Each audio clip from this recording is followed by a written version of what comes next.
হযরত ইব্রাহিম আলাইহিস সালাম সেই ইরাকের বাবেল শহর থেকে দীর্ঘ পথ পাড়ি দিয়ে মিশর হয়ে মিশরের যে দুর্ঘটনা হয়েছিল সেখান থেকে আল্লাহ পাক ইব্রাহিম আলাইহিস সালাম এবং তার ফ্যামিলিকে উদ্ধার করেছেন এবং সেখানে এসে আল্লাহ পাকের পক্ষ থেকে বিবি হাজেরা ইব্রাহিম আলাইহিস সালামের ফ্যামিলির সাথে যুক্ত হয়েছেন এবং ইব্রাহিম আলাইহিস সালাম বিবি সারা এবং বিবি হাজেরাকে নিয়ে সিরিয়া এসে বসবাস শুরু করলেন। বসবাস করতে থাকলেন, আল্লাহ পাকের হুকুম আহকাম পালন করতে লাগলেন, দোয়া করলেন আল্লাহ পাকের কাছে নেক সন্তানের জন্য, যেই সন্তান ইব্রাহিম আলাইহিস সালামের এই তাওহীদ এর আদর্শকে প্রচার প্রসার করতে এবং আল্লাহ পাকের হুকুম আহকাম পালন করতে বাবার সহযোগিতা হবে, এমন সন্তানের জন্য আল্লাহ পাকের কাছে দোয়া করেছেন যে আল্লাহ এমন সন্তান দান করেন যে সন্তান আপনার অনুগত হবে, আপনার নাফরমানি করবে না, জগতের বুকে শান্তি প্রতিষ্ঠা করবে, অশান্তি করবে না, অশান্তি সৃষ্টি করবে না, এমন সন্তান। আল্লাহ পাক সুসংবাদ দিলেন যে ইব্রাহিম, আমি আপনাকে স্থির চিত্ত, বুদ্ধিমান, সহনশীল এমন এক সন্তান দান করব। এবং আল্লাহ পাকের এই সুসংবাদ মোতাবেক, আল্লাহ পাকের এই খবর দেওয়া মোতাবেক হযরত ইব্রাহিম আলাইহিস সালামকে আল্লাহ পাক ইসমাইল আলাইহিস সালামকে দান করলেন। আর এই সন্তান জন্মগ্রহণ করে হযরত ইব্রাহিম আলাইহিস সালামের বিবি হাজেরা আলাইহিস সালামের ঘরে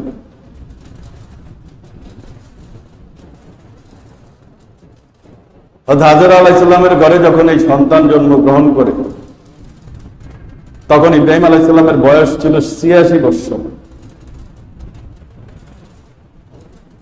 এই বার্ধক্যের অবস্থায় আল্লাহ পাকের পক্ষ থেকে আল্লাহ পাকের কাছে দোয়া করেছেন সন্তানের জন্য, আল্লাহ পাক দোয়া কবুল করেছেন এবং এই বয়সে হযরত ইসমাইল আলাইহিস সালামের মতো সন্তান দান করেছেন।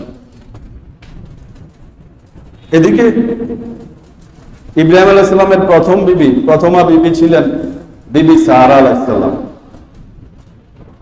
সারা আলাইহিস সালাম সংসারের বড় বিবি, এই সংসারের কর্তৃত্বই ওনার হাতে।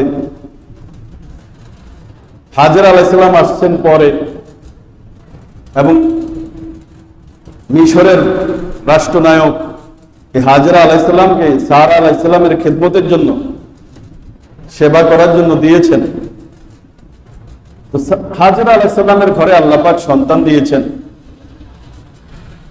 হযরত সারা আলাইহিস সালামের ভিতরে ওনারও তো একটা সন্তানের চাহিদা আছে, ওনার তো সন্তান নাই। মানবীয় যে অবস্থা হযরত সারা আলাইহিস সালামের ভিতরে জাগ্রত হইল, ওনার কাছে বিষয়টা একটু কষ্টদায়ক হয়ে গেল যে হ্যাঁ, আমার সন্তান নাই, হাজেরা আমার পরে এই সংসারে আসছে, তাকে আল্লাহ পাক সন্তান দান করেছেন। তো বিষয়টা দেখলেই ওনার মনে এই কষ্টটা জাগে। এটা ওনার অন্যায় না, দোষ না, এটা মানবীয় একটা বিষয়, মানুষের মনে আসতেই পারে। হিংসা, বিদ্বেষ এরকম কিছু না। ইব্রাহিম আলাইহিস সালামকে বললেন যে আপনি হাজেরা এবং তার যে সন্তান আল্লাহ পাক দিয়েছেন তাকে একটু আমার থেকে আলাদা করে দেন। এই অবস্থাটা দেখলে আমার কষ্টটা আরো বাড়ে, আমার যে সন্তান নাই। পরবর্তীতে আল্লাহ পাক হযরত সারা আলাইহিস সালামকেও সন্তান দিয়েছেন, যে সন্তানের নাম হলো হযরত ইসহাক আলাইহিস সালাম। কত বড় নবী! আর সেই সন্তান হযরত সারা আলাইহিস সালাম লাভ করেন ৯৯ বছর বয়সে। ইব্রাহিম আলাইহিস সালামের বয়স তখন ৯৯ বছর। তো সারা আলাইহিস সালামের এই প্রস্তাব ইব্রাহিম আলাইহিস সালামের কাছে একটু কষ্টদায়ক হইল যে সন্তানকে, বিবিকে একটু দূরে রাখতে হবে। তখন আল্লাহ পাকের মানসাও ছিল এমন যে আল্লাহ পাক হযরত হাজেরা আলাইহিস সালাম, হযরত ইসমাঈল আলাইহিস সালাম এনাদের দ্বারা মক্কা মুআজ্জামাকে আবাদ করবেন এবং ওনাদের দ্বারা বিরাট কাজ নেবেন। এই জন্য আল্লাহ পাক হযরত ইব্রাহিম আলাইহিস সালামের কাছে ওহী পাঠাইলেন যে সারা যে প্রস্তাব করেছে আপনার কাছে, এই প্রস্তাবটা আপনি মেনে নেন। তো সারা আলাইহিস সালামের এই প্রস্তাবের সাথে আল্লাহ পাক কি দিয়ে দিয়েছেন? হুকুম দিয়ে দিয়েছেন যে এটাই করেন।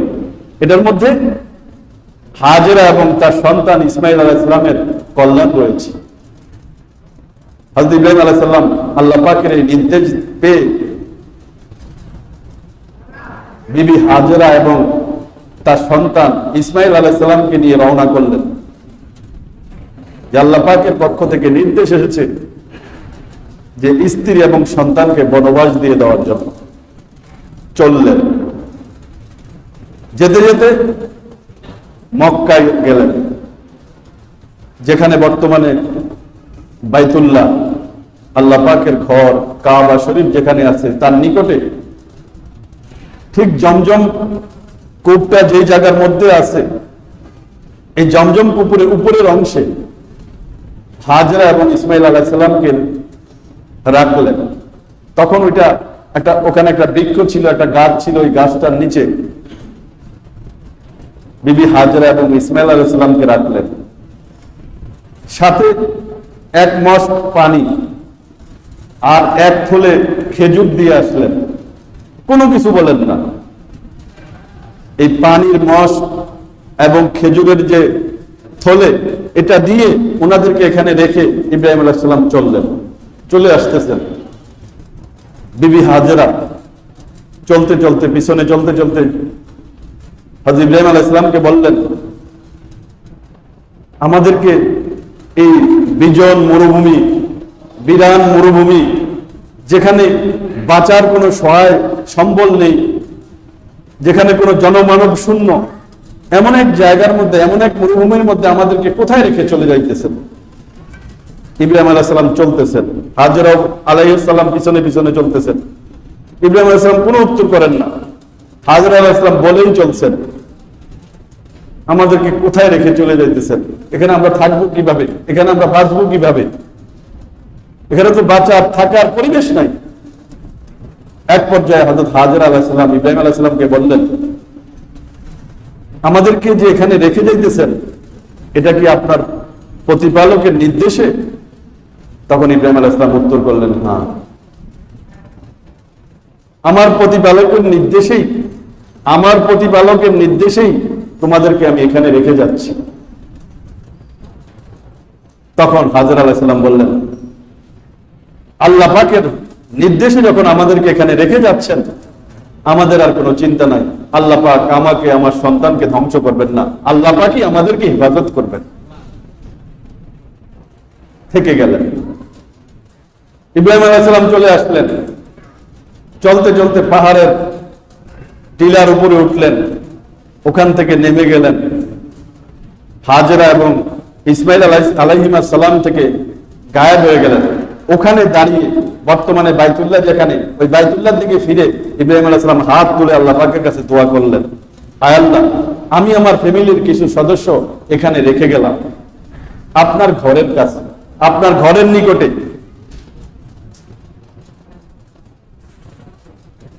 যেন তারা এখানে এই জায়গায় তাদের দ্বারা আবাদ হয় এই জায়গাটা, এবং আপনার ঘরের কাছে রেখে যাচ্ছি যেন তারা নামাজ কায়েম করে। আয় আল্লাহ, কিছু লোক, কিছু মানুষের অন্তর তাদের দিকে আকৃষ্ট করে দেন। মুনাজাত ধরে হাত তুলে দোয়া করতেছেন যে কিছু লোকের অন্তর তাদের দিকে আকৃষ্ট করে দেন, ওই লোকগুলো যেন এখানে আইসা তাদের সাথে বসবাস শুরু করে। আয় আল্লাহ, তাদেরকে ফল মূল দ্বারা রিজিকের ব্যবস্থা করে দেন, যেন তারা শুকর আদায় করে। এই দোয়া করে ইব্রাহিম আলাইহিস সালাম চলে আসলেন সিরিয়ায়। হযরত হাজরা আলাইহিস সালাম যে পানি ছিল, যে এক থলে খেজুর ছিল, কয়েকদিন এগুলো খেলেন, পানি শেষ, খেজুরও শেষ। যতক্ষণ পানি ছিল, খেজুর ছিল, খাইলেন, বুকে দুধ ছিল, বাচ্চাকে খাওয়াইছেন। এক পর্যায়ে পানিও শেষ, খেজুরও শেষ। হাজরা আলাইহিস সালাম তৃষ্ণার্ত, ক্ষুধার্ত, অস্থির, বুকের দুধ শুকিয়ে গেছে, বাচ্চাও তৃষ্ণার্ত ক্ষুধার্ত, বাচ্চা ছটফট করতেছে। বাচ্চার এই দুরবস্থা দেখে হাজরা আলাইহিস সালাম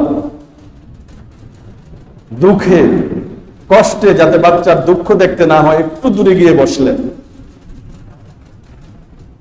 সাথেই ছিল সাফা পাহাড়, উনি সাথে সাথে সাফা পাহাড়ে উঠলেন। এই আশায় কোন লোক, কোন আল্লাহ পাকের বান্দাকে দেখা যায় কিনা, তার সহযোগিতা পাওয়া যায় কিনা, অথবা কোথাও পানির সন্ধান দেখা যায় কিনা, এই উদ্দেশ্যে উপরে উঠলেন। তিনি কোন লোকের সন্ধান অথবা কোনো পানির সন্ধান পেলেন না। আবার বাচ্চার মহাব্বতে, বাচ্চার মায়ায় দৌড়ে আবার উপত্যকায়, যেখানে বাচ্চাকে রেখে গেছেন, বর্তমানে যেখানে জমজম কূপ, ওখানে চলে আসলেন। আয়েশা আবার পাশেই পার্শ্ববর্তী পাহাড়, মারওয়া পাহাড়, সেখানে উঠলেন। কোন লোক দেখা যায় কিনা, কোন পানির সন্ধান মিলে কিনা, পেলেন না। আবার সন্তানের মায়ায় মহাব্বতে উপত্যকায় সন্তানকে দেখার জন্য চলে আসলেন। নিজেও ক্ষুধার্ত তৃষ্ণার্ত, বাচ্চাও ক্ষুধার্ত তৃষ্ণার্ত, বাচ্চা ছটফট করতেছে, নিজেও অস্থির। আবার উঠলেন সাফায়, আবার মারওয়ায়, এইভাবে 7 বার সাফায় উঠলেন, 7 বার মারওয়ায় উঠলেন, কিন্তু পানির সন্ধান পেলেন না, কোনো মানুষের সন্ধান পেলেন না।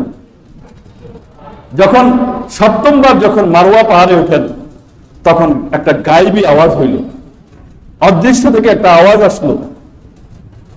হাজরা আলাইহিস সালাম চমকায় উঠলেন, ওই আওয়াজের দিকে মনোযোগ দিলেন, আবারও আওয়াজ ভেসে আসলো। হাজরা আলাইহিস সালাম বললেন, কে আওয়াজ দিচ্ছ? যদি তুমি সাহায্যকারী হও তো আমার সামনে আসো, আমি তোমার আওয়াজ শুনতে পাচ্ছি। তখন হযরত জিবরাইল আলাইহিস সালাম সামনে আসলেন,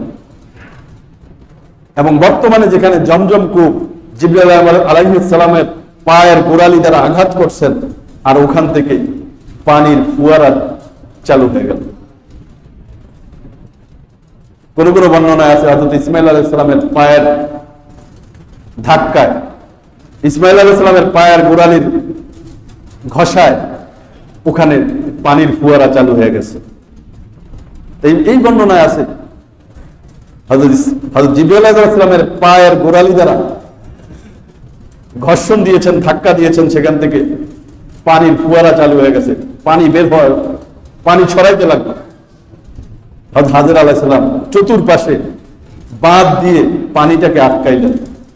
রাসূল পাক সাল্লাল্লাহু আলাইহি ওয়াসাল্লাম যখন ওই জমজম কূপের কাছে গিয়েছিলেন, তখন সাহাবায়ে কেরাম উপস্থিত ছিলেন যে আল্লাহ পাক ইসমাঈল আলাইহিস সালামের মায়ের উপর রহম করুন। ইসমাঈল আলাইহিস সালামের মা যদি এই পানিকে চতুর্পাশ দিয়ে না আটকাইতেন, তাহলে বন্যা হয়ে যেত, পানি উঠত, বন্যা হয়ে যেত। হাজরা আলাইহিস সালাম পানি পান করলেন, তৃষ্ণা বলে পানি পান করলেন, এবং বাচ্চাকে দুধ পান করালেন, বাচ্চাকে যত্ন করলেন। হযরত জিবরাইল আলাইহিস সালাম তখনও ছিলেন। জিবরাইল আলাইহিস সালাম বললেন, হে হাজরা, আল্লাহ পাক তোমাকে, তোমার সন্তানকে ধ্বংস করবেন না, আল্লাহ পাক তোমাদেরকে হেফাজত করবেন। এখানে পাশেই হইল বাইতুল্লাহ, কাবা ঘর। এই সন্তান এবং তার পিতার দ্বারা আল্লাহ পাক এই বাইতুল্লাহকে পুনর্নির্মাণ করাবেন। এদিকে জুরহাম গোত্র, আরবের একটা বিরাট গোত্র, ওই জুরহাম কবিলার একটা শাখা গোত্র, তারা ওই স্থানে কাছাকাছি জায়গায় আসলো, এসে দেখলো যে এখানে পাখি উঠতেছে। তো তারা ভাবলো যে এখানে যেহেতু পাখি উঠতেছে, পানির সন্ধান আছে নিশ্চয়ই। তারা আসলো, এখানে এসে দেখলো পানি। হাজরা আলাইহিস সালামের কাছে ওই জুরহাম গোত্রের ওই লোকেরা আবেদন করলো, আমরা এখানে বসবাস করতে চাই, আমরা এখানে থাকতে চাই। হাজরা আলাইহিস সালাম বললেন যে 1 সপ্তাহ থাকতে পারো, পানির সত্ত্বাধিকারী, পানির মালিকানা তোমাদের হবে না, আমাদের কাছেই থাকবে। তারা আনন্দে আনন্দে এই প্রস্তাব গ্রহণ করে, পানি তো আমরা ব্যবহার করতে পারবো, পানি ব্যবহার করলেই হয়, পানির মালিকানা আমাদের লাগবে না।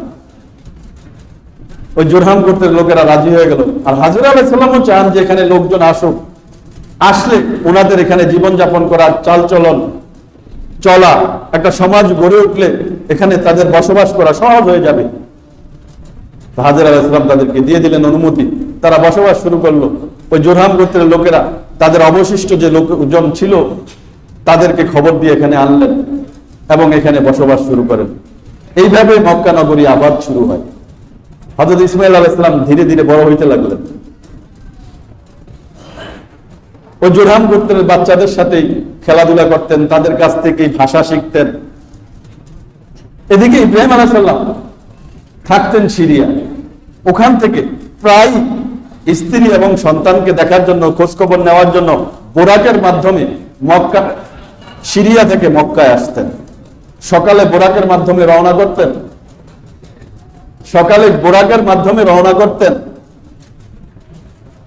দুপুরবেলা এখানে চলে আসতেন মক্কায়, এসে বিশ্রাম করে বিকালবেলা আবার রওনা করতেন, রাত্রি যাপন করতেন সিরিয়া।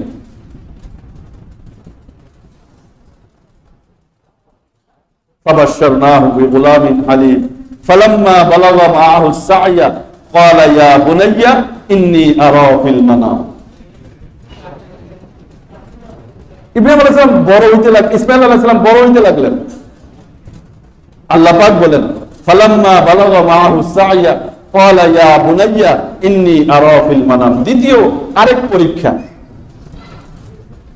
জন্মের আগ থেকেই তো পরীক্ষা শুরু, এরপরে পরীক্ষা, তারপরে পরীক্ষা, এখন আরেক পরীক্ষা। এই ৮৬ বছর বয়সে যে সন্তান পেয়েছেন, আশা করেছেন এই সন্তান ইসলামের প্রচার প্রসারের ক্ষেত্রে, তাওহীদের আদর্শকে জগতের বুকে বাস্তবায়ন করার ক্ষেত্রে বাবার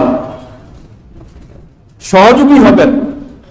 আর এমন একটা বয়সে উপনীত হয়েছেন যে বাবার কাজে সহযোগিতা করতে পারেন। ফালাম্মা বালাগা মাআহু সা'য়া, যখন ওই বয়সে পৌঁছলেন যে বয়সে বাবা সহযোগিতা করতে পারেন, তাফসীর কারকগণ বলেন, কেউ কেউ বলেন হযরত ইসমাঈল আলাইহিস সালামের বয়স যখন 13 বছর হয়েছিল, কেউ বলেন 7 বছর,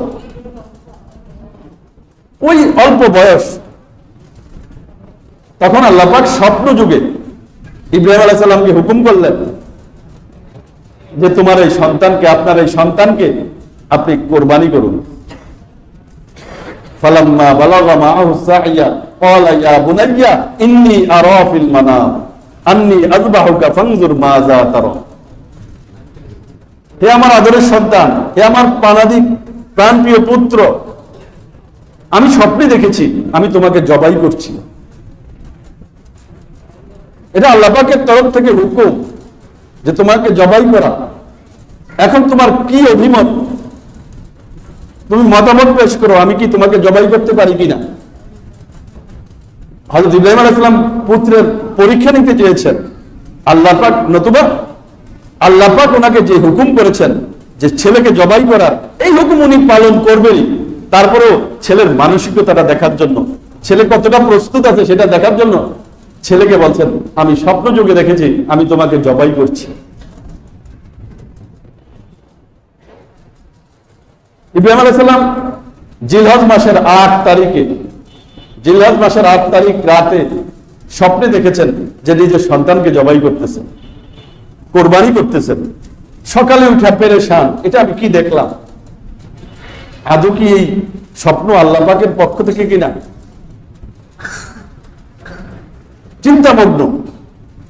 এই জন্য জিলহজ মাসের 8 তারিখকে ইয়াউমুত তারবিয়া বলা হয়, চিন্তামগ্ন দিন বলা হয়। ওই দিনকে চিন্তিত ছিলেন। 9 তারিখ রাতে আবারও একই স্বপ্ন দেখছেন। তখন 9 তারিখ সকালে উঠে উনি বুঝে গেছেন যে এটা আল্লাহ পাকের পক্ষ থেকে ওনাকে নির্দেশ দেওয়া হইতেছে। আর তাছাড়া নবীদের স্বপ্ন হয় ওহী, নবীদের স্বপ্ন ওহী, সরাসরি ফেরেশতাদের মাধ্যমে কোন পয়গাম যদি আসে নবীদের কাছে, সেটা যেরকম ওহী হয়, স্বপ্ন যদি নবীরা কোনো কিছু দেখেন সেটাও নবীদের স্বপ্নটাও ওহী হয়।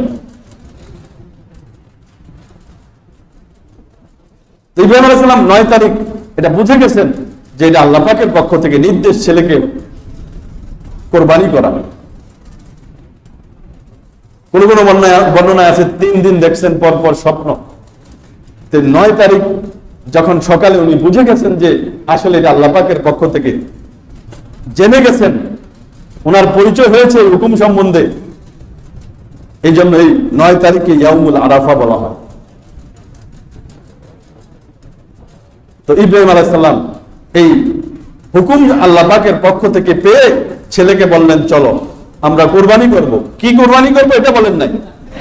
ইব্রাহিম আলাইহিস সালাম ইসমাইল আলাইহিস সালাম ছুরি রশি নিয়ে বাবার সাথে চললেন পাহাড়ের দিকে। পাহাড়ের পাদদেশে গিয়ে বাবাকে ইসমাইল আলাইহিস সালাম জিজ্ঞেস করেন যে বাবা আপনার কুরবানির পশু কোথায়? তখন হযরত ইব্রাহিম আলাইহিস সালাম ছেলেকে খুলে বললেন, বাবা আমি এই রাতে স্বপ্নে দেখেছি আমি তোমাকে জবাই করতেছি। আল্লাহ পাকের পক্ষ থেকে আমার প্রতি এই নির্দেশ হয়েছে তোমাকে জবাই করার। এখন তুমি বলো তোমার কি অভিমত, তোমাকে আমি জবাই করব কিনা? ক্বালা ইয়া আবাতি ফাআল মা তুমার সাতাজিদুনি ইনশাআল্লাহু মিনাস সাবিরিন। আমরা আলোচনা করব, আরো সময় আছে ইনশাআল্লাহ। আজকে জিলহজ মাসের 24 তারিখ। আজকে জিলকদ মাসের কত তারিখ? 24 তারিখ। 29 তারিখ হলো আগামী বুধবার। আগামী বুধবার হলো জিলকদের 29 তারিখ। ওই দিন যদি ওই রাতে যদি চাঁদ দেখা যায় তাহলে বৃহস্পতিবার হবে 1 তারিখ। বৃহস্পতিবার হবে কি 1 তারিখ। অর্থাৎ বৃহস্পতিবার থেকে এই মাস যদি 29 হয়, বুধবারে যদি চাঁদ দেখা যায় তো বৃহস্পতিবার থেকে জিলহজ মাস শুরু হয়ে যাবে। আর এই জিলহজ মাস এর 10 তারিখ হইল কোরবানি, ঈদুল আজহা। এই জিলহজ মাসের এই প্রথম 10 দিন আল্লাহ পাকের কাছে অত্যন্ত ফজিলতপূর্ণ, অত্যন্ত ফজিলতপূর্ণ, খুবই ফজিলতপূর্ণ। আল্লাহ পাকের রাসূল সাল্লাল্লাহু আলাইহি ওয়াসাল্লাম ইরশাদ করেন যে এমন কোন দিন নাই যে দিনে আল্লাহ পাকের কাছে ইবাদত করা সবচেয়ে বেশি প্রিয় এই জিলহজের 10 দিনের ইবাদত করার চেয়ে। জিলহজ মাসের 10 দিনের ইবাদতের চেয়ে আর কোনো দিন নাই যে দিনে আল্লাহ পাকের ইবাদত করা আল্লাহ পাকের কাছে খুব বেশি প্রিয় হয়। অর্থাৎ জিলহজ মাসের প্রথম দশকে প্রথম 10 দিন আল্লাহ পাকের ইবাদত করা আল্লাহ পাকের কাছে সবচেয়ে বেশি প্রিয়। সাহাবায়ে কেরাম জিজ্ঞেস করলেন, অন্য দিনে যদি জিহাদ করা হয় তাও কি উত্তম হবে না?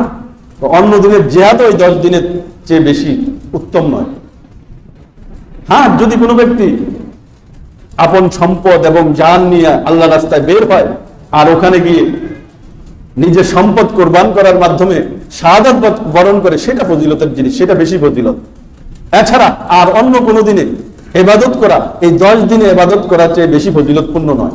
অন্য হাদিসের মধ্যে আছে আল্লাহ পাকের রাসূল সাল্লাল্লাহু আলাইহি ওয়াসাল্লাম ইরশাদ করেন যে জিলহজ মাসের প্রথম 10 দিনের প্রতিদিন রোজা রাখা হলো 1 বছর রোজা রাখার সওয়াব। জিলহজ মাসের প্রথম 10 দিন, জিলহজ মাসের প্রথম 10 দিনের প্রত্যেক দিনের রোজা 1 বছর রোজা রাখার সওয়াব।